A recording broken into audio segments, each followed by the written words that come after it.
जय हिंद एवरीवन। आप लोग मेल हो चाहे फीमेल हो, चाहे आप लोग भारत के किसी भी राज्य से हो, और अगर आप लोग इंडियन आर्मी अग्निवीर के लिए तैयारी करते हो तो दोस्तों आज का जो जीके जीएस का क्वेश्चन है आप लोगों के लिए बहुत ही ज़्यादा इम्पोर्टेंट है। तो दोस्तों आज मैं आप लोगों को 20 क्वेश्चन बताऊंगा, जिसमें से आप लोग 10 क्वेश्चन का कमेंट करके जवाब लास्ट में जरूर बताना। उसके बाद बहुत सारे भाई ऐसे हैं जो बोलते हैं हमको पढ़ने का मन नहीं करता है और क्वेश्चन देखते हैं तो याद ही नहीं होता है। तो दोस्तों मैं आप लोग को एक एग्जाम्पल बता रहा हूं।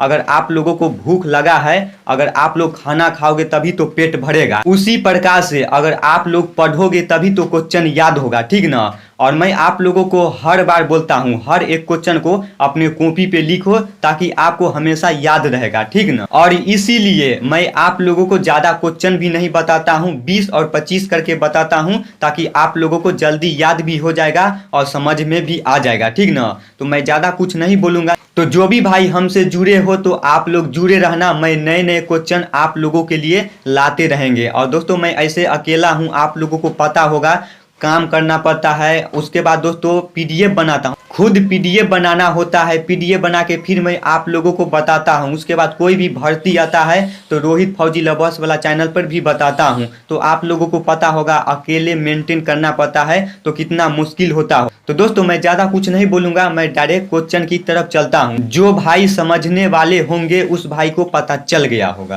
तो दोस्तों आपका फर्स्ट क्वेश्चन है रामचरित्र मानस के रचनाकार कौन है। तो आपके सामने 4 ऑप्शन है, राम कृष्ण दास, अकबर, तुलसीदास, इनमें से कोई नहीं। तो आपका राइट आंसर हो जाएगा तुलसीदास। तो आप लोग इस क्वेश्चन को अच्छे से याद रखना। नेक्स्ट क्वेश्चन है 2 नंबर, एशियाई खेत पहली बार कहाँ आयोजित हुई। तो आपके सामने 4 ऑप्शन है, नई दिल्ली, मुंबई, गुजरात, इनमें से कोई नहीं। तो आपका राइट आंसर हो जाएगा नई दिल्ली।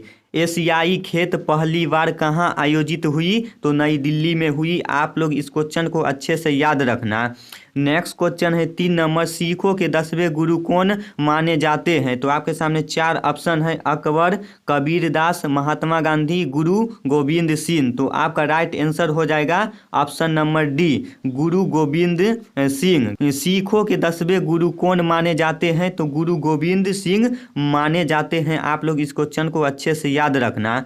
नेक्स्ट क्वेश्चन है 4 नंबर, केंद्र सरकार की नई शिक्षा नीति लागू करने वाला भारत का पहला राज्य कौन बना है। तो आपके सामने 4 ऑप्शन है, दिल्ली, उत्तराखंड, उत्तर प्रदेश, इनमें से कोई नहीं। तो आपका राइट आंसर हो जाएगा उत्तराखंड। केंद्र सरकार की नई शिक्षा नीति लागू करने वाला भारत का पहला राज्य कौन बना है, तो उत्तराखंड बना है। आप लोग इस क्वेश्चन को अच्छे से याद रखना। नेक्स्ट क्वेश्चन है, हाल ही में बैडमिंटन का कनाडा ओपन किसने जीता है। तो आपके सामने 4 ऑप्शन है, नीरज चोपड़ा, अशोक सम्राट, लक्ष्मण, इनमें से कोई नहीं। तो आपका राइट आंसर हो जाएगा ऑप्शन नंबर सी, लक्ष्मण। आप लोग इस क्वेश्चन को याद रखना। हाल ही में बैडमिंटन का कनाडा ओपन किसने जीता है, तो लक्ष्मण जीता है। आप लोग इस क्वेश्चन को अच्छे से याद रखना। नेक्स्ट क्वेश्चन है 6 नंबर, कर्नाटक की राज्य भाषा कौन सी है। कर्नाटक की राज्य भाषा कौन सी है। आपके सामने 4 ऑप्शन है, कन्नड़, अमर, जैन, इनमें से कोई नहीं। तो आपका राइट आंसर हो जाएगा कन्नड़। कर्नाटक की राज्य भाषा कौन सी है, तो कन्नड़ है। ऑप्शन नंबर ए हो जाएगा। आप लोग इसको ब्लॉक करना। उसके बाद नेक्स्ट क्वेश्चन है 7 नंबर, गोवा राज्य की कौन सी भाषा है। गोवा राज्य है उसकी कौन सी भाषा है। तो आपके सामने 4 ऑप्शन है, ओनम, पूनम, कोंकणी, इनमें से कोई नहीं। तो आपका राइट आंसर हो जाएगा option number C, Konkani. Goa राज्य की कौन सी भाषा है, तो कोंकणी है। आप लोग इस क्वेश्चन को याद रखना। उसके बाद 8 नंबर क्वेश्चन है, 8 नंबर क्वेश्चन है, लाल ग्रह किसे कहा जाता है। तो आपके सामने 4 ऑप्शन है, शनि, बुध, मंगल, इनमें से कोई नहीं। तो आपका राइट आंसर हो जाएगा ऑप्शन नंबर सी, मंगल को। लाल ग्रह किसे कहा जाता है, तो मंगल को कहा जाता है। आप लोग इस क्वेश्चन को याद रखना। समझ में आवत बा या न आवत बा बबुआ लोग तो कमेंट में जरूर बताइए, ठीक न आवत बा तो मैं फिर से कोशिश करूंगा अच्छा से आप लोगों को बताने का। अगला क्वेश्चन है 9 नंबर, लेपचा भोटिया जनजाति किस राज्य में रहती है। तो आपके सामने 4 ऑप्शन है, उड़ीसा, सिक्किम, दिल्ली, इनमें से कोई नहीं। तो आपका राइट आंसर हो जाएगा option number B Sikkim. Lepcha Bhutia जनजाति किस राज्य में रहती है?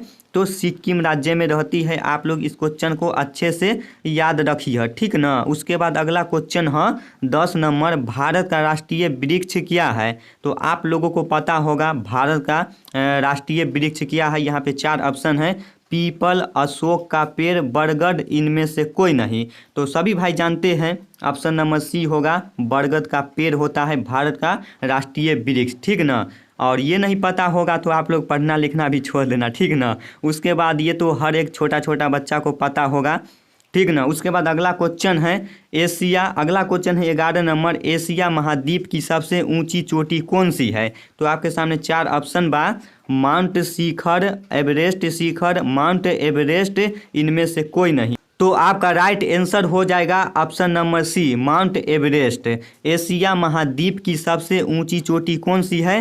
तो माउंट एवरेस्ट है। आप लोग इस क्वेश्चन को अच्छे से याद रखिए, ठीक ना। उसके बाद अगला क्वेश्चन है 12 नंबर, मैनीनाट रेखा किन देशों के बीच है? तो आपके सामने 4 ऑप्शन है, जम्मू और हिमाचल प्रदेश, जर्मनी और फ्रांस, पाकिस्तान और भारत, इनमें से कोई नहीं। तो आपका राइट आंसर हो जाएगा जर्मनी और फ्रांस। मैनीनाट रेखा किन देशों के बीच है? तो जर्मनी और फ्रांस देश के बीच है। आप लोग इस क्वेश्चन को याद रखना है। उसके बाद अगला क्वेश्चन है 13 नंबर, विश्व का सबसे छोटा महासागर कौन सा है? तो आपके सामने 4 ऑप्शन है, प्रशांत महासागर, हिंद महासागर, आर्कटिक महासागर, इनमें से कोई नहीं। तो आपका राइट आंसर हो जाएगा ऑप्शन नंबर सी, आर्कटिक महासागर। तो आप लोग इस क्वेश्चन को अच्छे से याद रखना। अगला क्वेश्चन है 14 नंबर, देश बंधु के नाम से किसे जाना जाता है?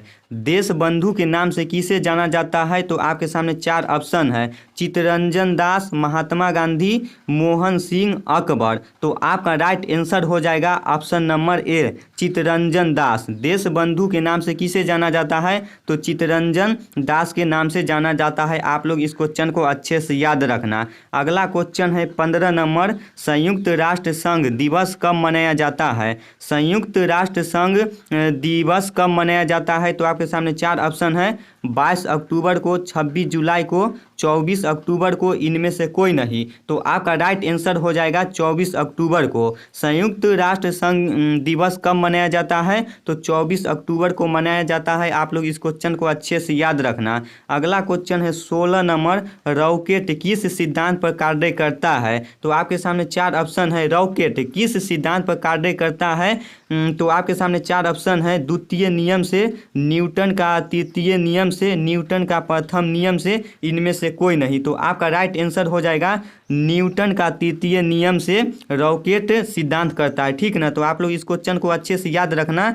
और दोस्तों अगर आप लोग इस क्वेश्चन से अगर भाग रहे हो, मम्मी पापा कहकर भाग रहे हो, तो आप लोगों को याद रखना यही क्वेश्चन आगे फिर पढ़ना पड़ेगा। और जो भाई बोलते हैं पढ़ने में मन नहीं लगता है, तो आप लोग एक बात याद रखना, अगर फौजी का सपना है तो आप लोगों को ये क्वेश्चन पढ़ना ही पड़ेगा, तभी आप लोग जाके एग्ज़ाम निकालोगे और सबसे पहले एग्ज़ाम लिया जाता है, ठीक ना। तो किसी ने क्या खूब कहा है, रख हौसला हुआ मंजर भी आएगा, प्यासे के पास चलकर समंदर भी आएगा, थक के न बैठिए ये बबुआ लोग कभी, मंजिल भी मिलेगी और मिलने का मज़ा भी आएगा। दोस्तों ये मैं अपना देसी भाषा में बोल देता हूँ, अगर आप लोग को गलत लगता होगा तो सॉरी चाहता हूँ। उसके बाद अगला क्वेश्चन है 17 नंबर, भारत का प्रथम मुगल बादशाह कौन कौन था? आपके सामने 4 ऑप्शन है, भारत का प्रथम मुगल बादशाह कौन कौन था? यहाँ पे थोड़ा डाउट लगता है, ठीक ना। आप लोग इसको देख लेना, लगता है टाइपिंग करने में गलती हो गया है। तो आपके सामने 4 ऑप्शन है, अकबर, डॉक्टर राजेंद्र प्रसाद,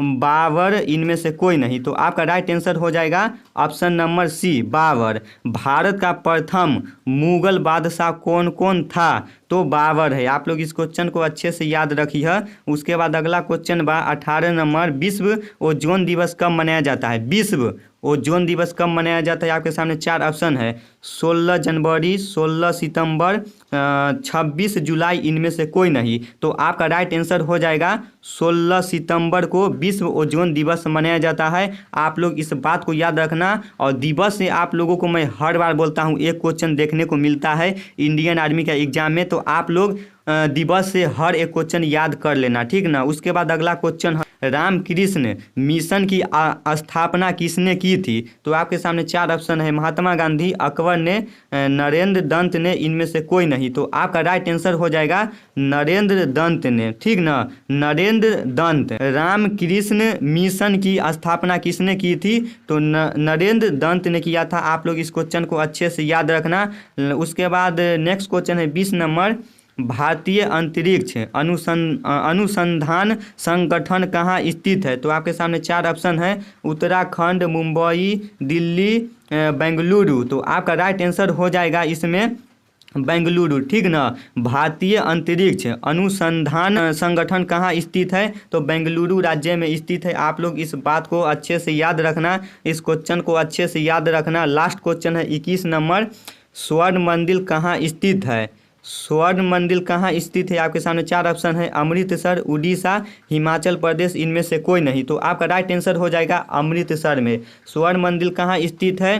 तो अमृतसर में है। तो दोस्तों ये आपका 20 क्वेश्चन था, जिसमें से आप लोग कमेंट करके जरूर बताना आप लोगों का कितना क्वेश्चन सही हुआ है, ठीक ना। और आप लोग कमेंट करते हो तो मेरा भी हौसला बढ़ता है आप लोगों को और अच्छा से पढ़ाने का। और अगर मैं आप लोग को तेज़ी में बताता हूं तो आप लोग कमेंट में ज़रूर बताना, मैं स्लो कर दूंगा ताकि आप लोग भी आंसर दे सके। उसके बाद दोस्तों अभी मैं आप लोगों के लिए एक जुनून शायरी सुना रहा हूं, अगर अच्छा लगे तो कमेंट बॉक्स में ज़रूर बताना। बेरोजगारी में हर लड़कियां होगी तुमसे जुदा, कि बेरोजगारी में हर लड़कियां होगी तुमसे जुदा, जरा एक बार इंडियन आर्मी का वर्दी तो लेके देखो, उसका बाप भी होगा तुझ पे फिदा।